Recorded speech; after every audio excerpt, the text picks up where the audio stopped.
Feeling awkward in social situations?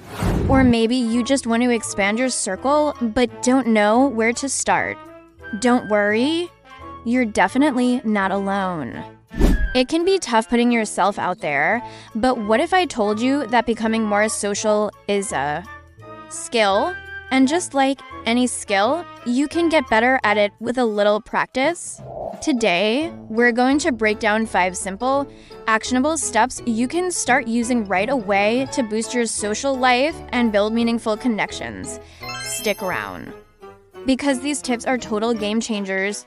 First up, let's talk about mindset. So often, we get stuck in our own heads. We worry, what will they think of me? What if I say something stupid? The secret is to shift your focus from inward to outward. Instead of worrying about yourself, get genuinely curious about the other person. Think of yourself as a friendly detective. Your mission: to find out what makes them tick. What are they passionate about? What's their story? When you approach conversations with curiosity, you're not just taking the pressure off yourself, you're also making the other person feel seen and valued. Everyone loves to talk about themselves, so give them that opportunity. Now for step 2, start small. You don't need to suddenly become the life of a huge party. That's way too much pressure. Instead, practice in low-stakes situations. This could be as simple as making eye contact and smiling at the barista when you get your morning coffee, or try giving a quick, genuine compliment to the person checking you out at the grocery store. Hey, I love your glasses. These little interactions are like social warm-ups. They build your confidence muscle without the fear of major rejection. Each small success proves to your brain that, hey, interacting with people is actually okay, and sometimes even pleasant. All right, step 3 is a big one. Find your tribe. It's so much easier to be social when you're around people who share your interests. Think about what you genuinely enjoy doing. Is it hiking?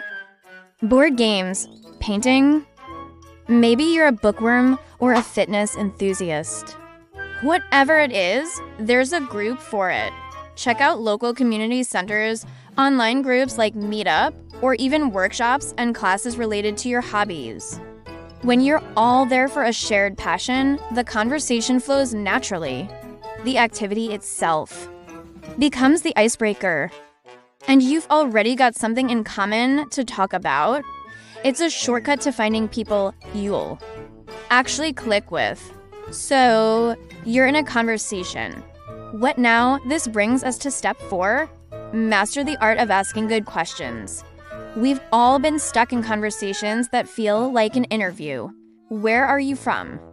What do you do? It's boring. The key is to ask open-ended questions that can't be answered with a simple yes or no. Instead of, did you have a good weekend? Try, what was the best part of your weekend? See the difference. It invites a story. Follow up on their answers with more questions like, oh, that sounds interesting. How did you get into that? Or what was that like? This shows you're actually listening and keeps the conversation moving forward effortlessly. Finally, step 5, be a good listener, but also be willing to share. A great conversation is a two-way street, not a one-way interrogation. After you've asked a great question and listened to their answer, it's your turn. Connect their story to one of your own. If they talk about a trip they took, you could say, that reminds me of a time I went to. This creates a bond and helps them get to know you. 2, don't be afraid to be a little vulnerable and share your own experiences and feelings. It's this mutual sharing that turns a simple chat into a real connection. So, to recap, shift your focus, start small, find your tribe, ask great questions. And remember to share. It won't happen overnight, but by practicing these steps, you'll find yourself feeling more confident and connected in no time. Thanks so much for watching. If you found these tips helpful, Give this video a thumbs up and hit that subscribe button for more content just like this. And I'd love to hear from you. What's your go-to tip for being more social? Drop it in the comments below. See you in the next video.